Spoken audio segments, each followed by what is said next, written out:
Hello guys, welcome back to our YouTube channel S tutors. तो guys, हम आज पढ़ेंगे आरबीआई के बारे में, रिजर्व बैंक ऑफ इंडिया के बारे में। इसको हम सेंट्रल बैंक ऑफ इंडिया भी कहते हैं, लेंडर ऑफ लास्ट रिजोर्ट भी बोलते हैं। सब हम पढ़ेंगे, एमसीक्यू के हिसाब से सब कुछ पढ़ेंगे। इससे पहले आप हमारी मॉनेटरी एंड फिजिकल पॉलिसी वाले अगर वीडियो देखेंगे तो आरबीआई के बारे में आपको काफ़ी कुछ क्लियर भी हो जाएगा, क्योंकि उसमें भी हमने आरबीआई के बारे में काफ़ी कुछ पढ़ाया है। तो गाइज अब इसकी थोड़ी हम हिस्ट्री पढ़ते हैं कि हमारे ये आरबीआई आई कब, नेशनलाइज कब हुई। तो गाइज जब यहाँ पे ब्रिटिश भी होते थे ना, जब यहाँ पे हमारे इंडिया में ब्रिटिशर्स होते थे तब भी यहाँ क्या होता था, बैंक्स होते थे। लेकिन तब जो हमारे बैंक्स थे ना, उनमें काफ़ी क्या होती थी, करप्शन होती थी। क्या होती थी? काफ़ी करप्शन होती थी उनमें, ठीक है ना। आपको ये याद रखना है। तो ये कंट्रोल करने के लिए ना, करप्शन को कंट्रोल करने के लिए ईस्ट इंडिया कंपनी जो थी उस टाइम, उसने एक कमेटी बनाई, ठीक है। 1920 में एक उन्होंने कमेटी बनाई, ठीक है। आपको याद रखना है, मैं हिस्ट्री बता रहा हूँ। अब 1920 में एक जो कमेटी बनाई उसका नाम था हिल्टन यंग कमेटी। क्या नाम था? Hilton young committee. इसको रॉयल कमीशन भी बोलते हैं, royal commission on Indian currency and finance, ठीक है। तो पहले तो आपको मैं बता रहा हूँ, ये सब अच्छे से याद कर लेना। हिल्टन यंग कमेटी, ये सब कुछ पूछा जा सकता है। 1926 में क्या किया इस कंपनी, जो हमारी कमेटी थी, इसने अपनी रिपोर्ट सबमिट की और बोला कि आपको ये करना चाहिए। तब क्या पार्लियामेंट नहीं होता था, तब असेंबली होती थी। तो असेंबली में इन्होंने अपनी रिपोर्ट सबमिट की 1926 में सॉरी की, और 1927 में वो उन्होंने फेल कर दी, रिकमेंडेशन फेल कर दी। उन्होंने ये बोला कि जितने भी प्राइवेट बैंक्स हैं ना, आप एक सेंट्रल बैंक बना लो, एक पब्लिक बैंक बना लो जो इन सारे प्राइवेट बैंक्स को कंट्रोल करे। मतलब आरबीआई का सुझाव दिया उन्होंने, बट गवर्नमेंट ने उनको फेल कर दिया। लेकिन उन्होंने हार नहीं मानी, 6 साल तक वो मेहनत करते रहे। 1933 में उन्होंने ये वाला बिल वापस प्रेजेंट किया असेंबली में, और 1934 में ये वाला हमारा बिल जो है वो पास हो गया। और जब एक बिल पास होता है ना तो एक्ट बन जाता है, आपको पता ही होगा।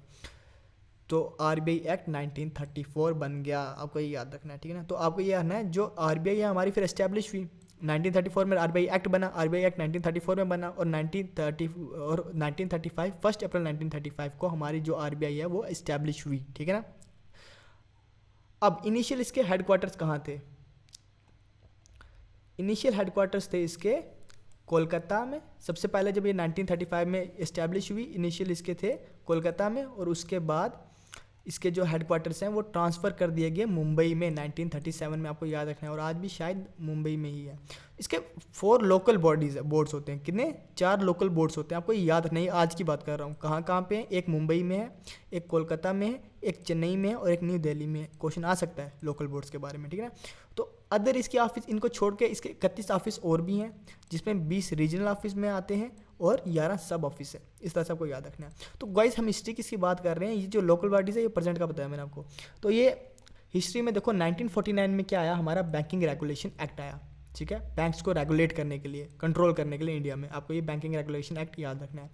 1966 में ये आरबीआई में जो डेवलपमेंट होती रही है, हम वो पढ़ रहे हैं। 1966 में क्या हुआ, जितने भी कोऑपरेटिव बैंक्स थे, कोऑपरेटिव बैंक्स जो स्टेट के अंदर बैंक्स आते थे, वो सारे आरबीआई के अंदर आ गए। अब आरबीआई उनको रेगुलेट करती थी, ठीक है ना। मैं बताया था ना पहले ही आपको मॉनेटरी और फिस्कल पॉलिसी में, कि आरबीआई सारे बैंक्स का बाप होता है। 1942 में क्या हुआ, हमारी जो देखो, ये जो हमारी है ना आरबीआई, तो आज़ादी से पहले ये जो कॉमन लॉजिक है, ये बर्मा, जिसको आजकल हम म्यांमार बोलते हैं, पाकिस्तान, ये सब का रिजर्व बैंक भी हुआ होगा, ठीक है ना। तो 1942 में क्या हुआ था, इसने क्या कर दिया था, जो बर्मा म्यांमार की जो करेंसी है प्रिंट करता था, उसको छापना बंद कर दिया था। 1947 में पाकिस्तान का स्टॉप कर दिया था, ठीक है ना। नहीं, एक्चुअली इसको 1942 में ये म्यांमार का भी बैंक बन गया था, उसका भी सेंट्रल बैंक बन गया था इशूइंग अथॉरिटी, और 1947 में इसने स्टॉप कर दिया था। इसी तरह से 1948 में इसने पाकिस्तान का जो सेंट्रल बैंक भी यही था, और 1948 में इसने स्टॉप कर दिया था। Sorry for the confusion. अब आपको ये याद रखना है, at the time of nationalisation the RBI governor was CD Deshmukh, ठीक है ना। अब जो हमारा आरबीआई बैंक जब नेशनलाइज हुआ था, नेशनलाइज का ये मतलब होता है किसी चीज़ को गवर्नमेंट के अंदर लाना, और इसका उल्टा होता है प्राइवेटाइज करना, कोई भी गवर्नमेंट चीज़ को बेच के प्राइवेट कर देना, ठीक है। तो जब इसको नेशनलाइज किया गया, तब इसके सीडी देशमुख जो थे वो हमारे क्या थे, गवर्नर थे, ठीक है ना। और ये हमारे पहले गवर्नर नहीं थे आरबीआई के, लेकिन ये फर्स्ट इंडियन गवर्नर थे। इनसे पहले ब्रिटिशर्स गवर्नर थे। जब क्वेश्चन आपको आ गया ना, who is the first governor of RBI, तो सीडी देशमुख नहीं लेके आना। सीडी देशमुख तब आपने लिखना है जब पूछा गया फर्स्ट इंडियन गवर्नर कौन था आरबीआई का, ठीक है। अब ये आरबीआई की सब्सिडीरीज क्या होती हैं? सब्सिडीरीज गाइस होते हैं पार्ट्स को हम बोलते हैं। जैसे आपकी बॉडी का है, जो जैसे हैंड्स हैं, लेग्स हैं, ये आपके बॉडी के पार्ट्स हैं, सब्सिडीरीज इसका पहले आता है नेशनल हाउसिंग बैंक, ठीक है ना।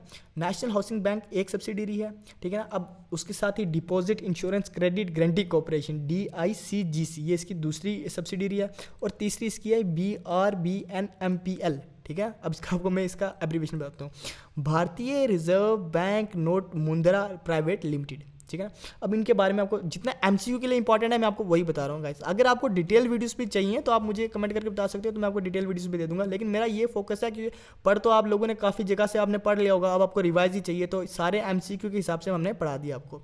तो जो नेशनल हाउसिंग बैंक है, इसका ये काम होता है, ये जितने हाउसिंग सेक्टर होते हैं ना, जैसे घर के लिए लोन, ये सारे यही रेगुलेट करता है, ठीक है। इतना आपको याद रखना है। इस्टेब्लिश कब हुआ ये 1988 में, और इसके हेडक्वार्टर कहाँ पे, न्यू दिल्ली में। इस तरह से ये हमारा ये दूसरा है DICGC, ये एस्टैब्लिश हुआ 1978 में, हेडक्वार्टर मुंबई में है, ठीक है।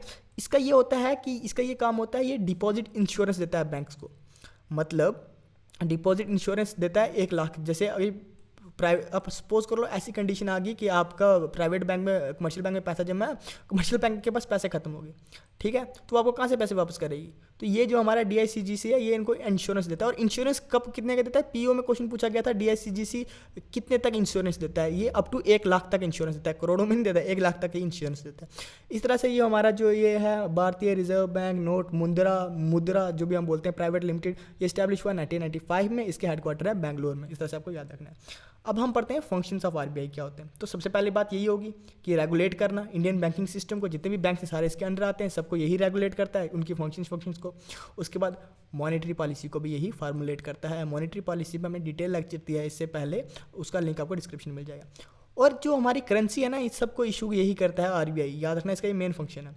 और इसके बाद ये to act as regulator and supervisor of financial system in India. जो फाइनेंशियल सिस्टम है ना हमारा, पैसे से लेन देन का जो इंडिया में, उसका ये सुपरवाइजर होता है, ठीक है ना।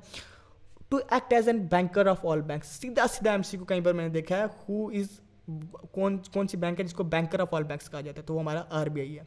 जैसे आप इसको इस तरह से जा सकते हैं, सारे बैंकों का बाप है RBI। To act as banker to government of India, GOI का मतलब government of India. Government of India को भी पैसे चाहिए होते हैं तो वो किससे लेती है, RBI से लेती है, तो ये एक्ट करता है banker of government of India. To act as manager of foreign exchange, मैंने आपको बताया था फॉरेन करेंसी आ रही है, यहाँ पे एक्सचेंज हो रही है, ये वो, उसके लिए भी ये हमारा RBI रिस्पॉन्सिबल होता है। उस पर टू परफॉर्म डेवलपमेंट फंक्शंस, तो डेवलपमेंट फंक्शंस भी इसको जाहिर सी बात है करनी पड़ेंगे।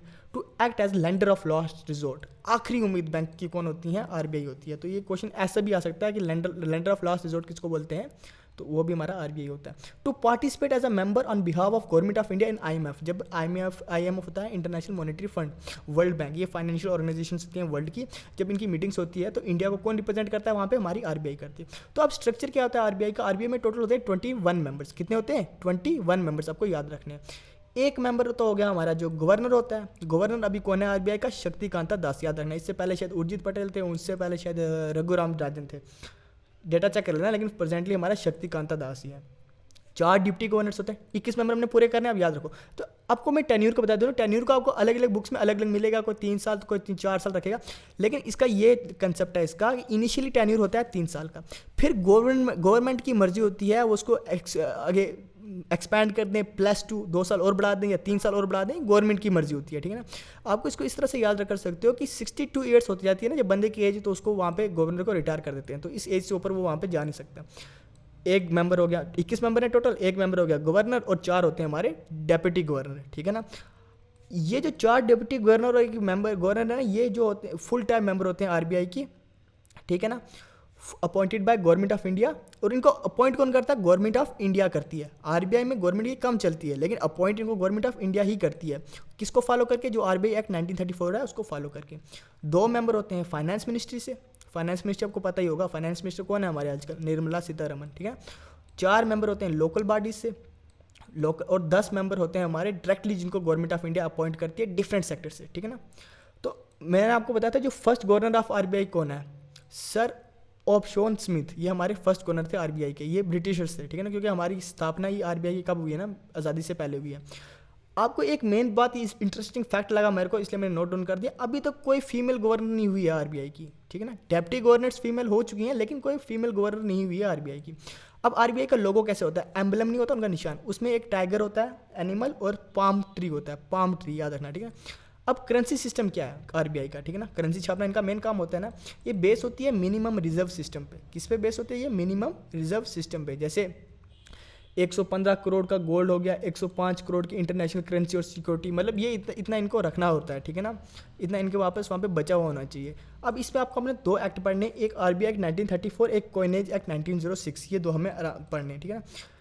ये मैं आपको आगे पढ़ाऊंगा अगले वाली स्लाइड्स में। देखो, RBI in 2006 formed a corporation, 2006 में इन्होंने एक कॉर्पोरेशन फॉर्म की, security printing minting corporation of India limited. क्या नाम था? Security printing minting corporation of India limited. अब ये किस लिए रिस्पॉन्सिबल थी? जितने भी हमारे नोट्स हैं, कॉइन्स हैं, नॉन जुडिशनल स्टैम्प पेपर हैं, सारे गवर्नमेंट पेपर्स इनको प्रिंट करने थे, ठीक है ना, इन्होंने निकालने थे। ये आरबीआई ने ये ऑर्गेनाइजेशन ये जो फॉर्म की है, ठीक है। अब इसके 9 यूनिट्स हैं। कितनी है आरबीआई की यूनिट्स या इस कॉर्पोरेशन की? 9 यूनिट्स है, जिसमें 4 प्रिंटिंग प्रेस है, 4 प्रिंटिंग प्रेस है जहाँ पे नोट्स छापे जाते हैं। और नोट्स कहाँ कहाँ छापे जाते हैं? मैसूर, सालगुनी, नासिक, देवास, ठीक है ना। 4 मिंट है, मिंट वहाँ जहाँ पे कॉइन छापे जाते हैं, कॉइन मतलब ठिल्ले ठिल्ले कॉइन कहाँ कहाँ पे? मुंबई, कोलकाता, हैदराबाद और नोएडा। एक पेपर मिला वो होशंगाबाद मध्य प्रदेश है, वहाँ पे है, ठीक है ना। तो अब गाइस हम आरबीआई एक्ट 1934 के बारे में पढ़ते हैं। आरबीआई एक्ट 1934 ये बोलता है कि आरबीआई रिस्पॉन्सिबल होगा जितनी भी प्रोडक्शन हो रही है नोट्स की कंट्री में, उसके लिए आरबीआई रिस्पॉन्सिबल होगा except 1 rupee note. 1 rupee note ये नहीं छापता, आरबीआई नहीं छापता। आगे मैं बताऊंगा कौन छापता है। All notes of in India are signed by governor of India. जितने नोट्स आपके होंगे पास में, वहाँ पे लिखा होता है ना गवर्नर ऑफ इंडिया का साइन होता है वहाँ पे, लेकिन 1 रुपये के नोट पे उसका साइन नहीं होता है। मिनिमम हम 1 रुपये का नोट निकाल सकते हैं और मैक्सिमम 10,000 रुपये का नोट भी निकाल सकते हैं। ये पावर है, ठीक है ना। अभी नहीं है 10,000 का नोट, क्या पता आ जाए, ठीक है। अभी मैक्सिमम 2,000 का है, आपको पता ही है। अब कॉइनेज एक्ट ऑफ 1906, अब ये क्या है? ये एक्ट ये कहता है the production of all coins and 1 rupee note is of government of India, GOI मतलब government of India finance ministry. जो प्रोडक्शन होती है सारे कॉइन्स की और 1 रुपये की नोट, वो कौन? हमारी फाइनेंस मिनिस्टर करती है। लेकिन on the annual order of RBI, RBI बताती है हमें कितने कॉइन्स चाहिए इकॉनमी में, 1 रुपये के कितने नोट चाहिए। इसके एनुअल रिपोर्ट के हिसाब से ही हमारी गवर्नमेंट ऑफ इंडिया करती है लॉन्च। आपको याद रखना है कि 1 रुपी जो नोट है उसको कौन साइन करता है? आपको पता है आरबीआई नहीं करता, वहाँ फाइनेंस मिनिस्ट्री का जो सेक्रेटरी होता है ना, वो साइन करता है 1 रुपी नोट को। और मिनिमम कॉइन हम 1000 रुपये तक भी निकाल सकते हैं, याद रखना। अब कुछ इंडिकेटर्स ऑब्जर्वेशन होते हैं मेजरमेंट करने के लिए, मनी को 1977 में दिए थे। आपको इसमें सीधे से याद रखना है, क्वेश्चन ऐसा आ जाएगा कि M1 मनी कौन सी होती है, M2 मनी कौन सी होती है, M3 मनी कौन सी होती है, M4 मनी कौन सी होती है। M1 मनी में करेंसी आती है हमारी, C का मतलब हो गया currency plus demand deposit plus other deposit, ठीक है ना। करेंसी मतलब जो लोग रखते हैं, ठीक है ना, डिमांड डिपॉजिट अदर डिपॉजिट, ठीक है। और M2 मनी कौन सी होती है? इसमें हमारा M1 पूरा मतलब C plus demand deposit plus other deposit plus saving account deposit जो होता है हमारा पोस्ट ऑफिस के साथ, ये इंक्लूड होता है। ये M1, M2, M3, M4 money, ये एक्चुअली थोड़ा ब्रॉड कंसेप्ट है। ये समझाने के लिए ही आपको एक वीडियो पूरी चाहिए होगी, लेकिन मैं सोच रहा हूँ अगर आपको MCQ पूछ लिया गया, ये क्वेश्चन तो बहुत इंपॉर्टेंट है, लेकिन ये क्वेश्चन पूछा जाता है नेट में, लेकिन मैंने आपको ये इंपॉर्टेंट है इसलिए बता रहा हूँ आपको, क्योंकि सीधे सीधा पूछ लेंगे कि इनमें से M1 मनी कौन सी है, ठीक है ना। तो आपको ये याद रखना है, इसको रटा मार लो आप। जैसे M3 मनी कौन सी भी, जिसमें M1 भी इंक्लूड होगा, हमारा टोटल डिमांड भी इंक्लूड होगा, अदर डिपॉजिट भी इंक्लूड होगा। तो M1 में क्या क्या इंक्लूड होता है हमारा? C plus demand deposit, currency plus demand deposit plus time deposit plus other deposit, तो ये सारा इंक्लूड है। उसी तरह से M4 क्या हो गया? M4 में M3 पूरा इंक्लूड होगा plus total deposit with post office bank, ये हो गया हमारी M4 मनी। तो आरबीआई के लिए मुझे लगता है ये इनफ है। अगर अभी आपको लगता है और पढ़ना चाहिए तो अब हमें बता दो, हम आपके इसके और भी फैक्ट्स आपके लिए ले आएंगे। अब मेक श्योर करो हमारी मॉनेटरी पॉलिसी वाली वीडियो आप देखो, उसमें काफ़ी कंसेप्ट हैं आरबीआई के बारे में, आपको क्लियर होंगे। तो गाइज़ यही था आरबीआई के बारे में। आप मेक श्योर करो हमारी वीडियोज़ को लाइक करो, सब्सक्राइब करो, क्योंकि अब हमारी जो मेन सीरीज़ है ना MCQ की सीरीज़ आने वाली है, उसमें आपको जितने MCQ आने वाले हम करा देंगे और होपफुली उसमें से 10 MCQ आपको आ जाएंगे। तो guys keep sharing our videos with JK SSB account assistant, JK SSB account assistant aspirants. Thanks, have a nice day.